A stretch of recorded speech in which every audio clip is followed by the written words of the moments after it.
बदायूं में संदिग्ध परिस्थितियों में अज्ञात व्यक्ति का मिला है शव। पुलिस ने सीएससी में कराया भर्ती। डॉक्टरों ने मृत घोषित किया।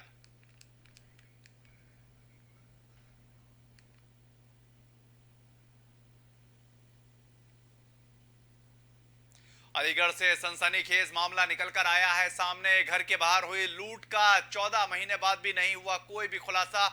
युवक ने पुलिस पर लगाए हैं काफी गंभीर आरोप। सीतापुर में धर्म परिवर्तन का मामला आया निकलकर सामने। हिंदू संगठन के लोगों ने लगाया आरोप। मामले की जांच में जुटी पुलिस।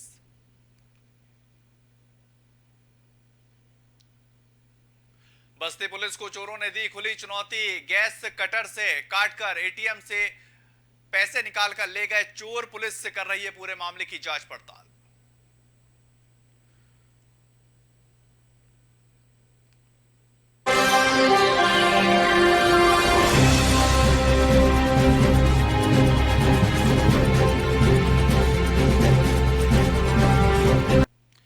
नमस्कार, बहुत स्वागत है आपका। ओंकार न्यूज देख रहे हैं आप और मैं हूं आपके साथ शाहनवाज मिर्जा। बदायूं में संदिग्ध परिस्थितियों में उपचार के दौरान अज्ञात व्यक्ति की मौत हो चुकी है और आपको ये बता दें कि संदिग्ध परिस्थितियों में उपचार के दौरान अज्ञात व्यक्ति की मौत को लेकर कई सवाल अब खड़े होकर नजर आ रहे हैं कि आखिर ये शव किसका है। और रविवार को नगर बिसौली के रोडवेज स्टैंड के पास यात्री शेड में इस व्यक्ति का शव पड़ा मिला। सूचना के बाद पुलिस ने अज्ञात व्यक्ति को सीएससी में भर्ती करवाया, जहां डॉक्टरों ने व्यक्ति को मृत घोषित कर दिया। इसके बाद पुलिस ने शव को पोस्टमार्टम करवाया और आगे की जांच पड़ताल में लगी हुई है। आपको बताएं, बदायूं से ये खबर जहां पर अज्ञात व्यक्ति का एक शव मिला है और पुलिस ने सीएससी में इस व्यक्ति को भर्ती करवाया और डॉक्टरों ने इसको मृत घोषित कर दिया है। लेकिन पुलिस अब इस बात को लेकर तफ्तीश कर रही है कि आखिर ये जो व्यक्ति है ये कौन व्यक्ति है और इसकी जो मृत्यु हुई है किस वजह से हुई है। हर एक पहलू को पुलिस खंगालती हुई नजर आ रही है और उससे पहले पुलिस ने उस शख्स का पोस्टमार्टम कराया और जैसी सूचना पुलिस को मिली मौके पर पुलिस पहुंचती हुई नजर आई है।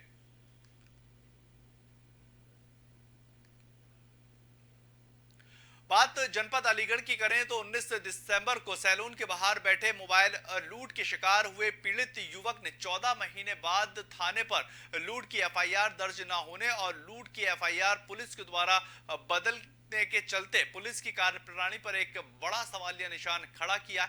आपको बताएं, उनने सनसनीखेज आरोप भी लगाया है और यह आरोप लगाया है कि मोबाइल लूट की सूचना पर 19 दिसंबर को पुलिस मौके पर पहुंची थी और इस पर पुलिस ने उससे यह बोला था कि कल थाने आना, आपकी एफआईआर जो है वो दर्ज करवा ली जाएगी। जिस पर अगले दिन मोबाइल लूट का मुकदमा दर्ज कराने के लिए वो थाने पहुंचा और उसने लूट की एफआईआर लिखने के लिए पुलिस को लिखित में एक तहरीर दी, लेकिन पुलिस ने उसकी तहरीर पर लूट का मुकदमा दर्ज नहीं किया। जिसके बाद पुलिस ने थाने पर एक नई एप्लीकेशन लिखी और उसके बाद मोहर लगाते हुए उससे ये कहा कि इस पर थाने की मोहर लगी है, इस एप्लीकेशन पर एक नया सिम मिल जाएगा। लेकिन लूट की लाइव घटना सीसीटीवी में कैद होने के बावजूद भी 14 महीने बीत जाने के बाद थाने पर लूट का मुकदमा दर्ज नहीं किया जाने के बाद पीड़ित न्यायालय के दरवाजे खटखटाता हुआ नजर आ रहा है और दर बदर की ठोकरें खाता हुआ नजर आया है।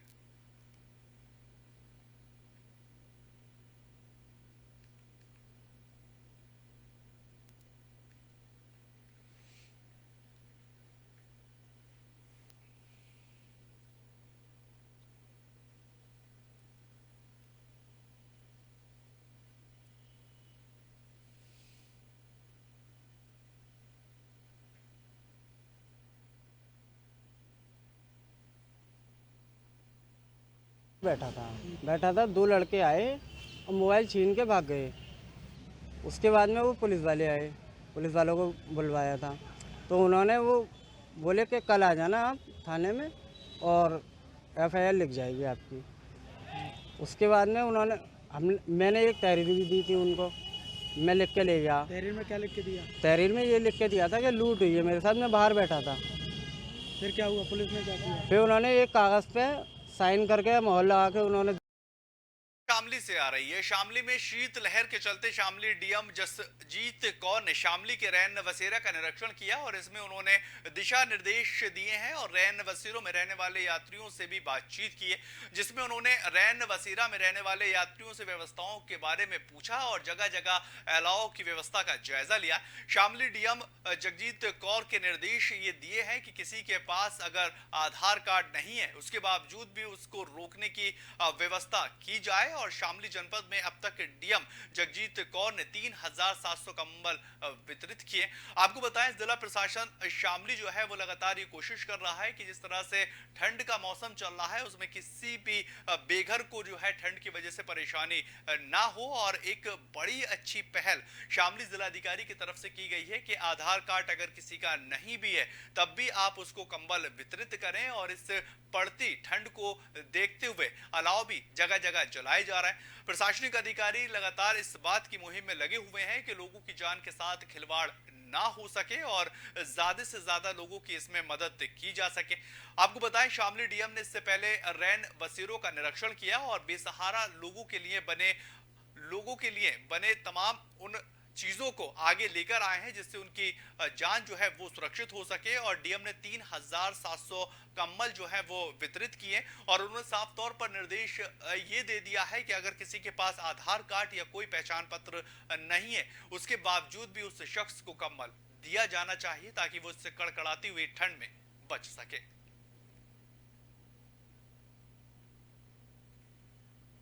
मौसम में हमारे रैन बसेरे हम लोगों ने एक्टिवेट किए हुए हैं। 11 रैन बसेरे हैं इस समय जो चल रहे हैं और 450 की उसकी कैपेसिटी है। सभी रैन बसेरों में हमने रहने के लिए जो सुविधा है, बेडिंग, रजाई, पीने का पानी, साफ शौचालय, ये सब व्यवस्थाएं दी हैं और 24 घंटे स्टाफ भी वहाँ पर लगाया है। एसडीएम्स द्वारा समय समय पर निरीक्षण किया जा रहा है। जब से सर्दी बढ़ी है 25 दिसंबर से, मेरे द्वारा भी रैंडमली चेक किया जा रहा है। आज उसी क्रम में हम लोगों ने यहाँ पर निरीक्षण किया था। शामली के रैन बसेरे को देखा जहां 3 लोग रुके हुए थे रात में, उनकी एंट्री भी रजिस्टर में हो रखी। एक बड़ी खबर आ रही है बलरामपुर से, जहां पर अज्ञात कारणों की वजह से ये भीषण आग लगी है और मौके पर जो दमकल विभाग की गाड़ियां वो पहुंचती हुई नजर आ रही हैं और पुलिस ने आग लगने के बाद सतर्कता बरती है। अज्ञात कारणों की वजह से आग लगी और ये खबर जो है बलरामपुर से, तस्वीरों में आप देखिए किस तरह से जो आग है वो लगती हुई नजर आई। इसके बाद जैसे ही सूचना पुलिस और फायर ब्रिगेड की टीम को दी गई, मौके पर पहुंचती हुई फायर ब्रिगेड की टीम नजर आई और पुलिस ने इसमें सतर्कता दिखाई है। लेकिन बड़ा सवाल कि आखिर किस वजह से ये आग लगी है, इसको लेकर अब आगे की जांच पड़ताल की जा रही है। लेकिन ये बड़ी चूक जो है वो होती हुई नजर आ रही है क्योंकि जो आग का गोला है वो एक बड़े पैमाने पर उठता हुआ नजर आया है और उससे काफी ज्यादा जो क्षति है वो भी होती हुई नजर आई है। फिलहाल मौके पर पुलिस पहुंची और दमकल विभाग की गाड़ियों ने आग के ऊपर काबू पाया। बड़ी मशक्कत के बाद इस आग के ऊपर काबू पाया गया है और पुलिस आगे की तफ्तीश में अब जुट गई है और पुलिस सतर्कता दिखाती हुई नजर आ रही है कि आखिर आग की वजह का जो कारण है वो पता लगाया जा सके और उसी कड़ी में पुलिस आगे भी कार्रवाई कर रही है।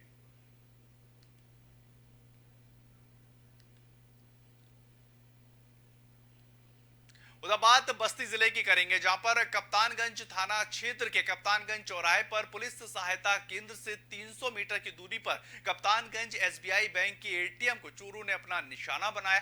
गैस से कटर से काटकर पूरा कैश लेकर वहां से फरार हो गए हैं। लेकिन अब कप्तानगंज पुलिस के सामने सब में बड़ी आखिर चुनौती ये बनी हुई है कि चौराहे पर पुलिस सहायता केंद्र बनाया गया है और पुलिस सहायता केंद्र कप्तानगंज से 300 मीटर की दूरी पर है। स्टेट बैंक का ये एटीएम है और कैसे इतनी बड़ी हिम्मत जो है वो इन चोरों की, बदमाशों की होती हुई नजर आई है। आखिर पुलिस की जो गश्त है वो उस वक्त क्यों नहीं कर रही थी और चोर घंटों तक एटीएम गैस से कटर से काटते रहे और पुलिस को इसकी बिल्कुल भी भनक क्यों नहीं लग पाई।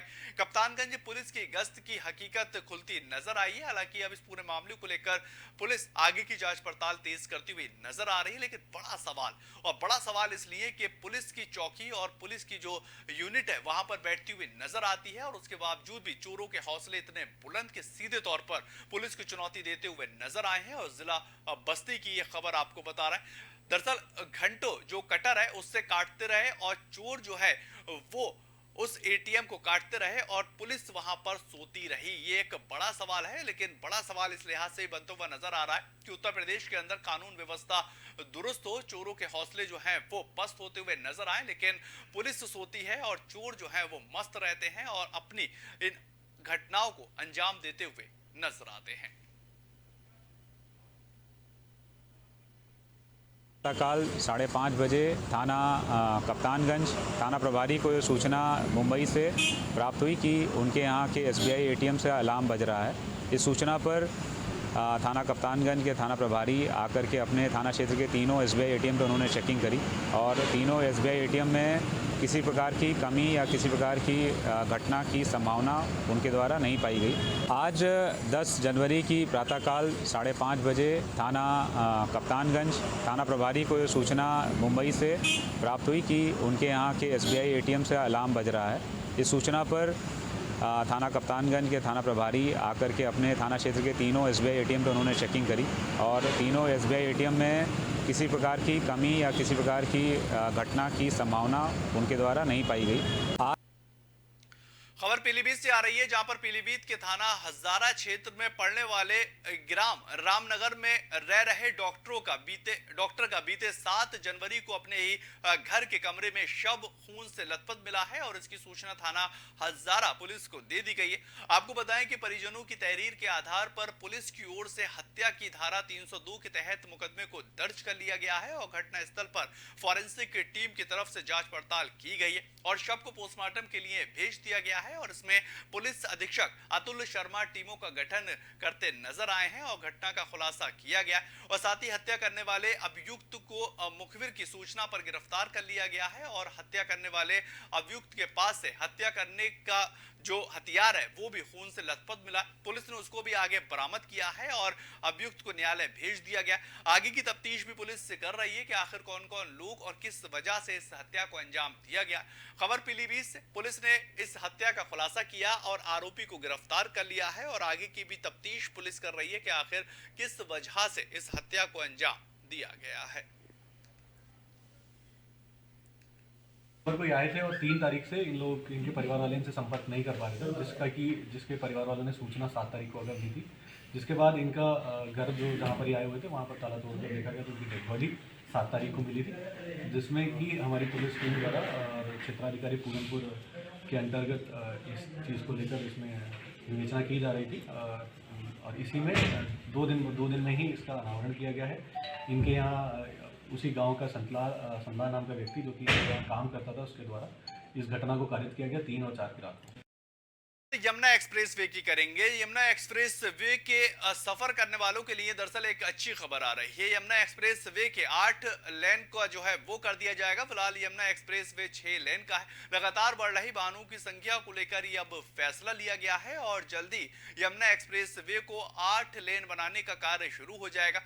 ग्रेटर नोएडा यमुना विकास प्राधिकरण के CEO डॉक्टर अरुणवीर सिंह ने ये कहा है कि इसको 8 लाइन करने के लिए आदेश दे दिए गए हैं और इसकी DPR बनाई गई है। आपको जानकारी दें, यमुना एक्सप्रेस वे अब 8 लेन का होता हुआ नजर आएगा और इससे पहले यानी कि इस वक्त जो यमुना एक्सप्रेस वे है वो 6 लेन का है। लेकिन जिस तरह से जो गाड़ियां हैं वो जब बढ़ती हुई नजर आ रही है, ट्रैफिक जाम की समस्या एक बड़े पैमाने पर बढ़ रही है और इसी के लिहाज से ये खबर काफी ज्यादा महत्वपूर्ण हो जाती है, क्योंकि एक्सप्रेस वे के ऊपर अगर गाड़ियां रिंगती हुई नजर आ रही हैं तो लोगों को काफी ज्यादा परेशानियों का सामना करना पड़ता है। इसी लिहाज से अब इसको 6 लेन करके 8 लेन बनाया जाएगा और ये अच्छी खबर उन लोगों के लिए है जो यमुना एक्सप्रेस वे को जो है यूज करते हुए नजर आते हैं। ग्रेटर नोएडा के लिहाज से भी ये काफी ज्यादा महत्वपूर्ण है, क्योंकि विकास का एक पहिया वहां पे जो चलता हुआ नजर आ रहा है, उसी कड़ी में इस 8 लेन करने की जो सरकार है, जो प्रशासन है वो लगा हुआ है और यमुना एक्सप्रेस वे पे आगे चलकर लोगों को और ज्यादा सुविधाएं जो हैं वो मिलती हुई नजर आएंगी, क्योंकि जो स्पीड है वो अच्छे से जा सकते हैं और जो दूरी एक शहर से दूसरे शहर की बनती है वो कम समय में पार की जा सकती है।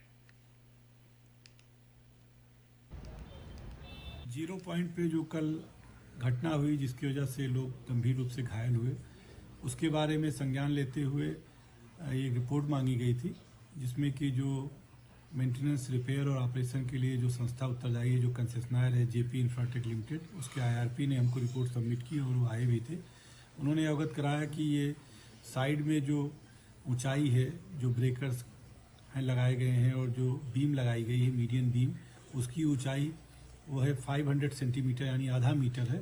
0 पॉइंट पे आगे बात सीतापुर की करेंगे। सीतापुर के सीएससी माहौली में भले ही ये आंकड़े डराने वाले हों, लेकिन 100% यही सच है। आपको बताते हैं कि सीएससी माहौली में तैनात चिकित्सा अधिकारी टीबी नियंत्रण डॉक्टर मोहित पाल से जब इस पूरे बारे में बातचीत की गई तो ये सनसनीखेज खुलासा निकलकर सामने आया। राष्ट्रीय क्षय उन्मूलन कार्यक्रम के तहत साल 2022 में सामुदायिक स्वास्थ्य केंद्र माहौली में सिर्फ 463 रोगों का रजिस्ट्रेशन करवाया गया और इस दौरान 247 मरीज ठीक हुए हैं, जबकि 211 मरीजों का इलाज अभी तक जारी है, जबकि 16 मरीजों की इसमें मौत हो चुकी है। और उन्होंने ये भी बताया है कि सीएससी माहौली में 463 मरीजों में से 62 मरीज ऐसे हैं जिन्हें क्षेत्रीय अधिकारियों के द्वारा गोद लिया गया था। सवाल अब ये उठता है कि राष्ट्रीय स्तर पर टीबी नियंत्रण हेतु चलाए जा रहे अभियान के बावजूद एक साल में माहौली ब्लॉक क्षेत्र में 16 मरीजों की मौत हो जाना कहीं ना कहीं इस अभियान पर एक बड़ा सवालिया निशान खड़ा कर रहा है। सीतापुर से ये खबर जहां पर सीएससी माहौली से जो सच है वो निकलता हुआ सामने आया है। टीबी अभियान लगातार एक बड़े पैमाने पर राज्य सरकारें, केंद्र सरकारें और जिला स्तर पर और ब्लॉक स्तर पर प्रशासनिक अधिकारी इसको एक बड़े पैमाने पर सक्रिय कर रहे हैं, लोगों को जागरूक कर रहे हैं और इसका इलाज जो है वो करवाने की कोशिश कर रहे हैं। लेकिन इतना सब हो जाने के बावजूद भी 16 टीबी के मरीजों की मौत हो चुकी है और उससे बड़ा हड़कंप मचता हुआ नजर आ रहा है। सरकार का जो अभियान है उसके ऊपर एक सवालिया निशान ये खड़ा करता है कि आखिर किस तरह से व्यवस्थाएं धरातल के ऊपर लोगों तक पहुंचाई जा रही हैं कि 16 टीबी के मरीजों की मौत होती नजर आई। इसको लेकर तमाम प्रयास किए जा रहे हैं कि सरकार भी कर रही है, प्रशासन के अधिकारी भी कर रहे हैं कि लोगों को जागरूक किया जाए, जो टीबी के मरीज हैं उनको सही किया जाए और उनको एक अच्छी गाइडलाइन दी जाए जिसके तहत वो आगे चलते नजर आए और अपनी जिंदगी को बेहतर कर सके। लेकिन उसके बावजूद भी जब 16 मरीजों के मौत की खबर आती है तो कहीं ना कहीं एक चौंकाने वाला आंकड़ा होता है और सरकार के अभियान, सरकार की नीति के ऊपर भी एक सवालिया निशान खड़ा करता है। हमारे सामुदायिक स्वास्थ्य केंद्र माहौली सीतापुर में वर्ष 2022 में 463 मरीजों का रजिस्ट्रेशन हुआ था। उसमें 62 लोगों को गोद लिया गया था। उसमें उनमें से 247 मरीज एकदम जो है पूरी तरह से ठीक हो चुके हैं। इनमें से कुछ मरीजों का इलाज अभी चल रहा है। जो 16 मरीज जिनकी मृत्यु हो चुकी है उनमें मृत्यु का कारण ये रहा, उन्हें टीबी के साथ साथ ब्लड प्रेशर, डायबिटीज, हृदय रोग आदि ऐसी कई और अन्य बीमारियां भी थी। वो नशा भी करते। आगे बात सीतापुर की करेंगे। सीतापुर के सिधौली महमूदाबाद मार्ग स्थित जाफरी पूर्वा के कुछ दूरी पर स्थित एक स्थान पर ईसाई धर्म के लोगों के द्वारा धर्म परिवर्तन का खेल चल रहा था और सूचना मिलते ही विश्व हिंदू परिषद के दर्जनों सदस्य मौके पर पहुंचते हुए नजर आए। वहां पर मौजूद आधा दर्जन महिलाओं को एक व्यक्ति ईसाई धर्म की पुस्तक से प्रवचन दे रहा था और हिंदू संगठन विश्व हिंदू परिषद के लोगों का ये कहना है कि वो व्यक्ति हर बुधवार और रविवार को यहाँ पर आकर लोगों को बहलाता है और ईसाई धर्म का प्रचार करने पर लोगों को उनका धर्म बदलने के लिए उकसाता है और तरह तरह के लालच दिए जाते हैं जिससे वो लोग धर्मांतरण के लिए मजबूर होते हैं और वो अपना धर्म परिवर्तन करवा लेते हैं। यही आपको बताते चलें कि इस युवक के द्वारा इस इलाके में छोटे छोटे किशोर बच्चों को लखनऊ के एक जनकपुरी इलाके में भी क्रिश्चियन स्कूल के निकट ले जाकर बच्चों को ईसाई बनाने के लिए ब्रेन वॉश किया जाता है और इन छोटे छोटे बच्चों के दिमाग में ये बातें भरी जाती हैं जिससे दूसरे धर्म के प्रति इनकी ललक बढ़े। मौके पर पहुंची पुलिस ने दोनों दंपतियों को हिरासत में लेकर जांच को शुरू कर दिया है और विश्व हिंदू परिषद हरिओम कश्यप ने लिखित प्रार्थना पत्र कोतवाली में दर्ज करवाई है। कारण तो ये है कि ईसाई मिशनरी के द्वारा सीतापुर जिले को केंद्र बिंदु बना दिया है। जगह जगह पर इनकी कार्रवाइयाँ चल रही है। ये स्थान बदल बदल करके धर्मांतरण में जुटे हैं और ऐसी सूचना हम लोगों को निरंतर मिलती रहती है और निरंतर हम लोग इधर उधर प्रयास करते हैं कि ऐसा न होने पाए। लेकिन ये लोग चूक नहीं रहे हैं, अपनी गतिविधियाँ बराबर चला रहे हैं। उसी में आज खबर मिली कि जाफरीपुरवा गांव के पड़ोस में इनका कार्यक्रम चल रहा है जी। उसमें एक लड़के को इन्होंने प्रलोभन दिया कि तुम अगर ईसाई बन जाओगे तो तुमको मासिक वेतन भी मिलेगा। आज मुझे एक मेरे कार्यकर्ता को वहाँ पे गया, जो कुछ ईसाई लोग आए थे। कहाँ पे? जाफरीपुरवा है, हाँ। वहाँ पे अपना वो धर्मांतरण का कार्यक्रम चला रहे थे। हाँ। तो उस कार्यकर्ता का फ़ोन आया, मेरे पास फ़ोन आया कि यहाँ पे जो है ये अपना धर्मांतरण करने के लिए मुझे प्रेरित कर रहे हैं। हाँ। अपनी पूरी योजना रचना बना रहे थे। वहाँ पे कार्यकर्ता का फ़ोन आया, उसको प्रलोभन दिया गया कि 10,000 रुपये देंगे, मिलेंगे महीने। हाँ। और क्या कहते हैं कि आप जो है ये बाइबल वगैरह पढ़ा करके पूरा इनको प्रेरित करने का कार्य किया जा रहा था। खबर आगरा लखनऊ एक्सप्रेस वे की है, जहां पर आज सुबह 3 वाहन घने कोहरे के चलते आपस में भिड़ गए और हादसे की सूचना पर पहुंची पुलिस और यूपीडा ने गंभीर रूप से घायल 2 लोगों के इलाज के लिए अस्पताल में भर्ती करवाया। हादसे के शिकार वाहनों को हटवाकर थाने पहुंचवाया गया और इससे कुछ देर के लिए हाईवे पर यातायात को बाधित कर दिया गया। थाना वकीवर जिला इटावा के गांव अहरियापुर निवासी कुलदीप पुत्र हरिओम, थाना नवाबगंज प्रयागराज निवासी अनुराग पुत्र प्रदीप नोएडा में हल्दीराम कंपनी में कार्य करते हैं और वो नोएडा से अपना कमरा खाली कर लखनऊ सामान लेकर मैक्स से जा रहे थे। घने कोहरे के चलते पीछे से आ रही अमरूद से भरी एक मैक्स ने आगे खड़ी मैक्स में टक्कर मार दी और लोग समझ पाते इससे पहले ही एक ब्रिज कार भी मैक्स से टकरा गई। एक साथ 3 वाहनों के टकराने से एक्सप्रेस वे पर चीखा पुकारी मचने के साथ गाड़ियों का मलबा बिखर गया और वहीं हादसे में कुलदीप और अनुराग घायल हो गए। साइड में गाड़ी जी। कौन सी गाड़ी थी? Bolero pickup. अच्छा, फिर क्या हुआ? फिर क्या चोट आई, हम लोग यहाँ पे आए हैं हॉस्पिटल। कितने लोग घायल हुए आप? हम 2 आदमी, एक लखनऊ गया। अच्छा, लखनऊ भेज दिया गया। कहाँ से आप आ रहे थे? नोएडा। कहाँ जा रहे थे? खबर मुरादाबाद से आ रही है, जहां पर मुख्यमंत्री योगी आदित्यनाथ के आदेशों की धज्जियां उड़ाई जा रही हैं और मुरादाबाद में ट्रैक्टर ट्रॉली पर दर्जन भर से अधिक लोग सफर करते हुए नजर आ रहे हैं। ये पूरा मामला जनपद मुरादाबाद के मझौला थाना क्षेत्र स्थित राई होटल के पास का है, जहां पर बहुजन समाजवादी पार्टी का मंडल स्तरीय कार्यकर्ता सम्मेलन था और इस कार्यक्रम को बसपा के प्रदेश अध्यक्ष विश्वनाथ ने संबोधित किया है। इसके साथ ही बीएसपी के कार्यकर्ता 2 ट्रैक्टर ट्रॉली में दर्जन भर से अधिक लोग सफर करते हुए नजर आए और हैरान कर देने वाली बात यहां पर यह रही कि ड्यूटी के ऊपर तैनात ट्रैफिक पुलिस अपनी आंखें मूंद देखते रहे। अब सवाल ये उठता है कि आखिर मुख्यमंत्री के आदेशों की खुलेआम धज्जियां क्यों उड़ाई जा रही हैं।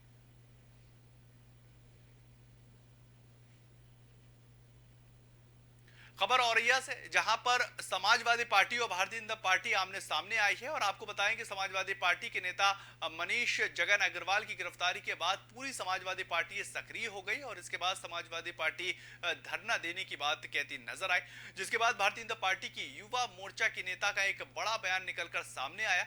ऋचा राजपूत ने कहा कि जो जितना बड़ा अपराधी उसके साथ उतनी ही ताकत से समाजवादी पार्टी खड़ी होती है। उन्होंने आगे कहा कि अखिलेश यादव भी महिलाओं के खिलाफ अत्याचार करने वालों का समर्थन करते नजर आते हैं और यही समाजवादी पार्टी का असली समाजवाद है।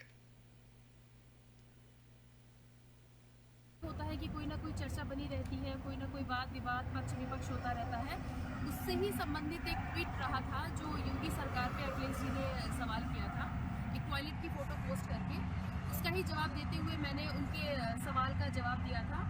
उसी जवाब से ही व्यक्तिगत मुझे लेकर समाजवादी के ऑफिशियल ट्विटर हैंडल ने कोट किया और उसके बाद जो अभद्रता करी, शायद आज के टाइम पे सबके नज़रों में भी आ चुका है। सबको पता है कि उनकी भाषा कितनी निम्न स्तर की, कितनी गिरी हुई और उससे ज़्यादा।